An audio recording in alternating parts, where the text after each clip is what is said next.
क्या आप जानते हैं दुनिया के सबसे बड़े मुस्लिम देशों में से एक इंडोनेशिया में विशाल भव्य शिव मंदिर है। रामायण का मंचन होता है और हिंदू धर्म को मानने वाले लोग रहते हैं। हाल ही में प्रधानमंत्री नरेंद्र मोदी की यात्रा के दौरान एक बार फिर से इंडोनेशिया चर्चा का विषय बनता है।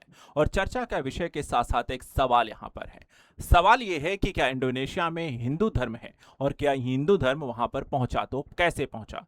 विशाल शिव मंदिर का आयोजन कैसे शुरू हुआ, रामायण जैसी यहाँ पे चीजों का मंचन कैसे हो रहा है और इसके मानने वाले लोग क्या अब भी यहाँ पर इसमें रहते हैं।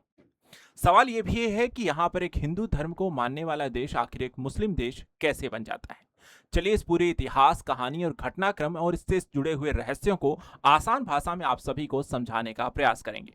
वीडियो को पूरा जरूर देखिए अगर आपको भी समझना है कि कैसे हिंदू धर्म इंडोनेशिया पहुंचा और वापस यहाँ पर एक मुस्लिम राष्ट्रीय कैसे बन गया।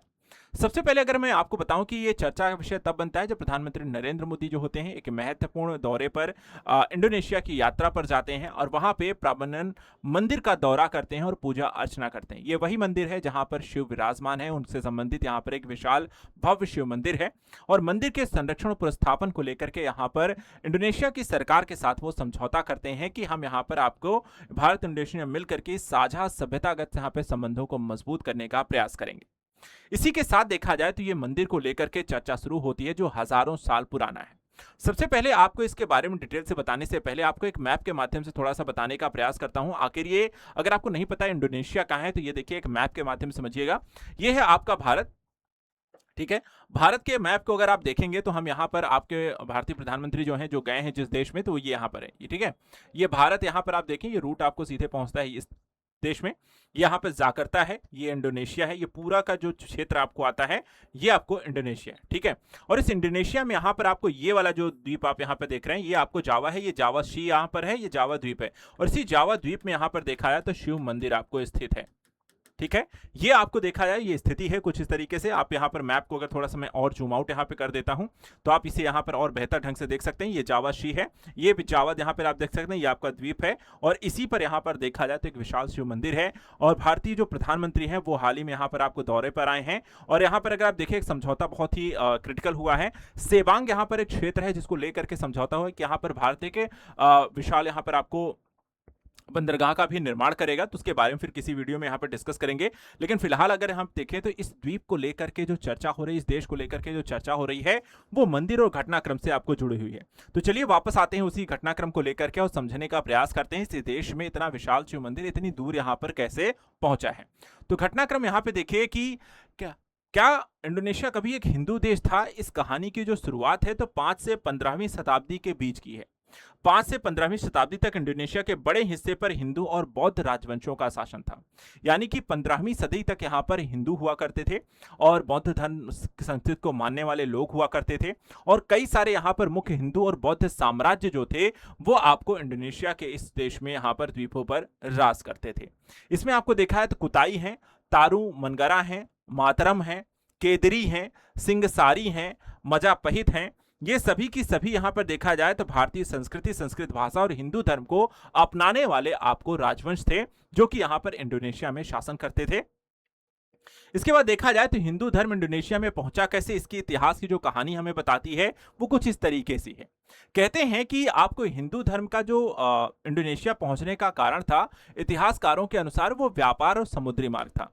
यानी कि बड़ी मात्रा में जो व्यापारी थे जहाजों के माध्यम से समुद्री मार्गों को तय करते हुए अपने सांस्कृतिक तथ्यों, जानकारियों को लेकर के इस यहाँ पर महाद्वीप में इस इंडोनेशिया द्वीप समूह में यहाँ पर पहुंचते हैं। और व्यापारी जो होते हैं यहाँ पे मसाले खरीदने के लिए आपको इंडोनेशिया जाते थे। और साथ में ही यहाँ पर देखा जाए तो आपको ब्राह्मण, विद्वान और कारीगर भी यहाँ पर जाया करते थे। अब उसके बाद जो होता है कि जो ब्राह्मण थे, विद्वान थे और कारीगर थे, उन्होंने यहाँ पर इन मंदिरों के निर्माण शैली में रामायण, महाभारत और साथ ही साथ भारतीय लिपि, संस्कृति, रामायण, महाभारत जैसी धार्मिक परंपराओं को यहाँ के लोगों के बारे में यहाँ सिखाया, पढ़ाया और उन्हें साथ ही साथ इसके बारे में शिक्षित किया। और धीरे धीरे स्थानीय समाज में यहाँ पर इसकी पहुंच होने लगी, लोगों के द्वारा इसको अपनाया जाना शुरू किया गया और दक्षिण पूर्व एशिया में इस तरीके से हिंदू धर्म का प्रचार आपको होना शुरू हुआ।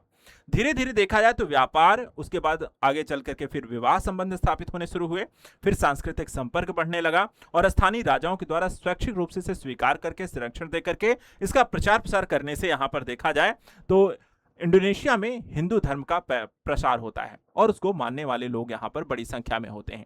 यानी कि यहाँ पर किसी विजय अभियान के माध्यम से नहीं, तलवार के माध्यम से नहीं, बल्कि यहाँ पे सांस्कृतिक और स्वैच्छिक यहाँ पे स्वीकार्यता के माध्यम से आपको हिंदू धर्म का प्रचार प्रसार इंडोनेशिया में होता है।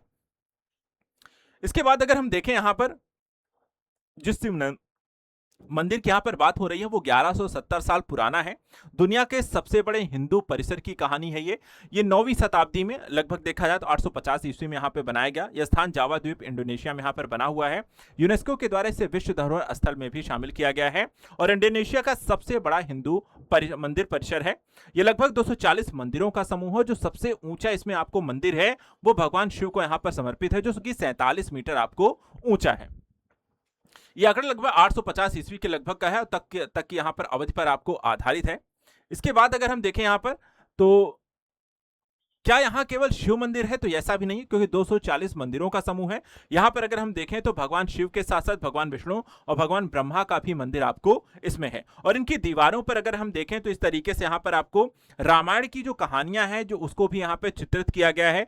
जैसे राम सीता लक्ष्मण का यहाँ पर वनगमन दिखाया गया है, हनुमान जी की लंका दहन की कहानी यहाँ पर है, साथ ही रावण और यहाँ पर आपको राम युद्ध की यहाँ पर झलकियां आपको इसमें उकेरी गई हैं। तो इस तरीके से अंकन यहाँ पर इन मंदिरों में आपको देखने को मिलता है। इसके अलावा अगर हम बात करें कि क्या यहाँ पे आपको केवल मंदिर है, उसके साथ साथ एक चीज और आपको देखने को मिलती है कि आज भी अगर हम इस देश में देखें तो रामायण के मंचन होता है। यानी कि प्रांगण में आज भी रामायण बैले का यहाँ पर मंचन किया जाता है। उसके यहाँ पे इस तरीके से वहाँ के कलाकारों, स्थानीय कलाकारों के माध्यम से रामायण की कहानियों को यहाँ पर मंच में यहाँ पे प्रस्तुत की जाती है, जिस तरीके के घटनाक्रम है उसको लेकर के। इसके बाद लेकिन सवाल यह है कि आखिर एक हिंदू राष्ट्र जो 5वीं से लेकर के 15वीं शताब्दी तक हुआ करता था, एक बौद्ध और हिंदू राष्ट्रों को, आखिर ये मुस्लिम राष्ट्र कैसे बन गए। तो यहां पर कहानी शुरू होती है कि 13वीं से 16वीं शताब्दियों के मध्य परिवर्तन होना शुरू हो जाता है। अरब, फारसी और जो गुजराती मुस्लिम व्यापारी थे वो भी धीरे धीरे क्या होते हैं, इंडोनेशिया पहुंचना शुरू करते हैं। और इंडोनेशिया पहुंचने के बाद तटीय क्षेत्रों में धीरे से यहाँ पर इस्लाम का शांतिपूर्ण प्रसार होना शुरू होता है। और उसके बाद देखा जाए तो कई स्थानीय शासकों ने भी यहां पर इस्लाम को स्वीकार किया और फिर यहां पर देखा जाए तो धीरे धीरे आपको इस तरीके से इंडोनेशिया का यहां पर इस्लामीकरण हुआ और आज यहां पर देखा जाए तो विश्व के सबसे बड़े मुस्लिम देशों में से एक बन गया है। लेकिन आज भी देखा जाए तो काफी सारे लोग यहां पर हिंदू धर्म को मानने वाले लोग हैं। खासकर अगर हम देखें तो बाली में हिंदू धर्म एक प्रमुख धर्म है और जावा में अनेक प्राचीन हिंदू मंदिर यहां पर अभी भी सुरक्षित हैं। कुछ इस तरीके से घटनाएं हैं कि इनकी हिंदू धर्म को, परंपराओं को, आस्था को, पहचान को आज भी यहाँ पर इंडोनेशिया में जीवित रखा गया है। लगभग अभी जो आबादी है इंडोनेशिया को, उसमें 1.7% आबादी अभी भी यहाँ पर हिंदू है और जो कि उनकी कुल आबादी का एक हिस्सा है। अधिकांश जो हिंदू हैं वो आपको बाली में रहते हैं और बाली द्वीप में हिंदू धर्म सबसे प्रमुख धर्म है।